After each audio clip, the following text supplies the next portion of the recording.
ప్రభునందు నాకు అత్యంత ప్రియమైనటువంటి వారులారా, మన ప్రభువును రక్షకుడైనటువంటి యేసుక్రీస్తు వారి యొక్క శుభనామములో మీ అందరికీ నా హృదయపూర్వకమైన శుభములు వందనములు తెలియజేస్తున్నాను. ఉదయకాల సమయంలో దేవుని వాక్యాన్ని ధ్యానం చేసుకుందాము. ఈరోజు వాక్య ధ్యానం కొరకు మనం తీసుకున్నటువంటి లేఖన భాగము దినవృత్తాంతములు 15వ అధ్యాయము 2వ వచనం చదువుకుందాం. ఆస యోధావారులారా, బెన్యామీనులారా, మీరందరూ నా మాట వినుడి. మీరు యెహోవా పక్షపు వారైన ఎడల ఆయన మీ పక్షమున నుండును. మీరు ఆయన యుద్ధ విచారణ చేసిన ఎడల ఆయన మీకు ప్రత్యక్షమగును. మీరు ఆయనను విసర్జించిన ఎడల ఆయన మిమ్మల్ని విసర్జించును. ఆమేన్. దేవుడి వాక్యం మనకిలో దీవించి ఆశీర్దించును గాక.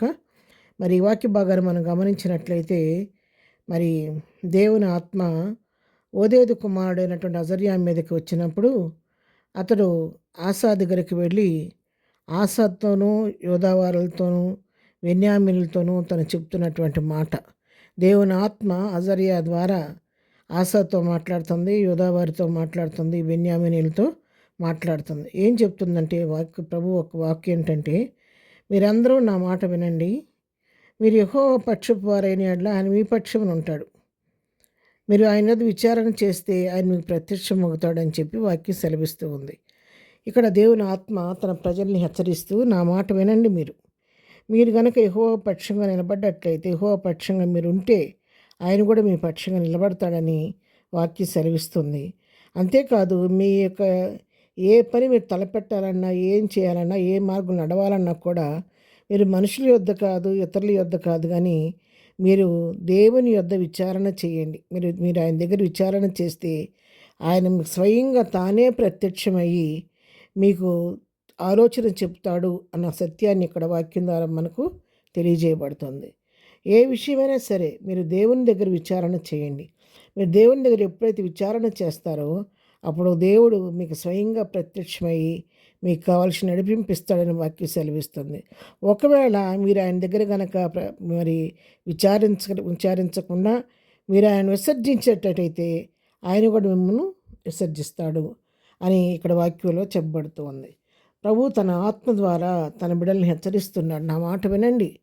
మీరు నా పక్షంగా నేను మీ పక్షంగా కార్యం చేస్తాను. నా దగ్గర విచారణ చేస్తే ప్రత్యక్షమై నడవలసిన మార్గాన్ని చూపిస్తాను. ఇక్కడ విసర్జిస్తే దేవుడు మిమ్మల్ని విసర్జిస్తాడన్న సత్యాన్ని ప్రజలకు ముందుగానే తెలియచేస్తున్నాను. అవును, ఆయన ఎన్నడూ కూడా తన బిడ్డలను చేయి విడిచే దేవుడు కాదు.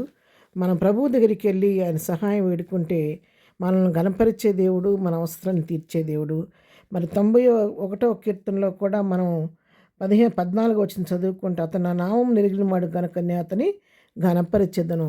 మనం ఆయన ఎరిగిన వారుగా ఉండి ఆయన సహాయం కొరకు వేడుకుంటే ఆయన మనం గణపరిచే దేవుడై ఉన్నాడు. అంతేకాదు, మనుషులు ఎదుట నన్ను గురించి ఎవరు ఒప్పుకుంటారో పరలోకంలో నేను కూడా వారిని గురించి ఒప్పుకుంటాను. ఎవరు నన్ను సిగ్గుపడతారో నా విషయం మనుషులు ఎదుట నేను కూడా పరలోకంలో వారి విషయం సిగ్గుపడతారని వాక్యం సెలవిస్తూ ఉంది. కాబట్టి మనం సిగ్గుపడకోకుండా ధైర్యంగా ప్రభు దగ్గరికి వెళ్ళి ప్రభు దగ్గర విచారణ చేస్తే మనకు కావలసిన గైడెన్స్ ప్రభు స్వయంగా మనకు అనుగ్రహిస్తాడు.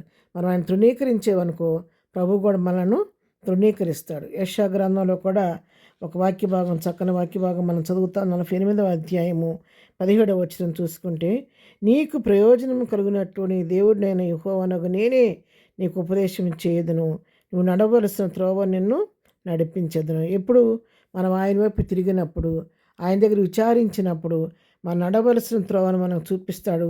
ప్రభువే మనకు స్వయంగా ఉపదేశం చేస్తాడు. కాబట్టి ఉదయకాలం వాక్యుటండి ప్రియులారా, మనం మన సశక్తి మీద ఆధారపడకుండా, మనుషులపైన ఆధారపడకుండా, అధికారులపైన ఆధారపడకుండా మనం ప్రభువుపైన ఆధారపడి ఆయన దగ్గరికి వెళ్ళి విచారణ చేస్తే ఆయన మనకు కావాల్సిన గైడెన్స్ ఇచ్చి మనం నడవలసిన మార్గాన్ని చూపిస్తాడు.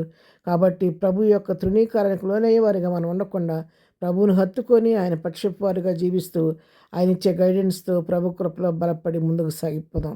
ప్రార్థన. ప్రేమ కలిగిన తండ్రి, పరిశుద్ధుడా, నీ పాదముల కొందనాలు నాయన. ఉదయకాలం మాకు ఇచ్చిన శ్రేష్టమైన వాక్య భాగాన్ని బట్టి మీ కొందనాలు తండ్రి. ప్రభా, మేము మీ వైపు తిరిగి నీ మాట వినేవారికి ఉండటానికి సహాయించే, నీ దగ్గర విచారణ చేసి నీ చిత్త ప్రకారం సాగిపోయే కృప దయచేయండి.